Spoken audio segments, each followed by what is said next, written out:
When I think back to the 80s, there are a number of actors and actresses that just really seem to define the decade. Markie Post was definitely one of them. My first recollection of Ms. Post was actually about a year before the dawn of the 80s. 1979, I think, was the year that Markie made a guest appearance on a little science fiction show that I loved called Buck Rogers in the 25th Century. It was early during Buck's first season when the show still had a budget and brought in great guest stars like Frank Gorshin. I thought Frank was cool, but okay, I admit it. Markie was the highlight of this particular episode, which, if memory serves me correctly, was actually a two-parter. And then, when Ms. Post joined the TV show The Fall Guy during Season 2, well, it was a match made in TV heaven. I'd always loved the $6 Million Man, Mr. Lee Majors, so when you add someone with Markie's talent and ability to a show like The Fall Guy, well, it's easy to see why after she joined the program, it ran for 4 more seasons. But if you have to point to just one role that Markie Post is best known for, it would have to be her role as public defender Christine Sullivan on Night Court. The show ran for 9 freaking seasons on NBC, and I've got to say, never, even during its final couple of seasons, did the show or Markie seem like it had run its course. Much had to do with the comedic talents of the late, great Harry Anderson, but you've got to throw props Markie's way as well. After Night Court ended its run, Markie starred with one of my all-time favorite comedic actors, John Ritter, in a CBS comedy called Hearts Afire. It really wasn't my cup of tea, but just seeing these two actors together, well, I caught the show from time to time just because of that. Frankly, Ms. Post had come a long way from the aspiring actress who just barely got by at the beginning by working behind the scenes on TV game shows.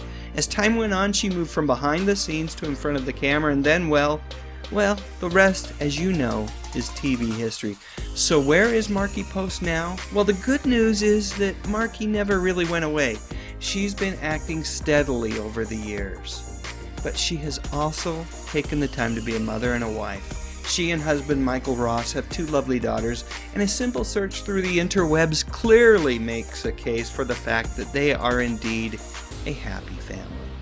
I mentioned that Markie had found steady work over the years, and that would include a role in one of my all-time favorite comedies from the late 90s, the super zany There's Something About Mary. Yep, Ben Stiller, Matt Dillon, Cameron Diaz, Chris Elliott, and Markie Post. How can you go wrong? More recently, Markie has been finding work in the horror genre. You can see her on Netflix's dark comedy, The Santa Clarita Diet, and if you poke around a bit, you can find her heavily made up in a short horror film titled Keep the Gaslight Burning. Pictured with Markie at the premiere is her daughter, Kate. You know, it's pretty easy to keep up with what's on Markie's mind these days because she's extremely active on Twitter. I've learned a ton about her just by following her tweets, not the least of which is that she's a huge Dodgers fan, as well as the fact that she is super passionate about many causes, including MS. Here she is pictured with a friend at a charitable event for the eradication of multiple sclerosis in our lifetimes.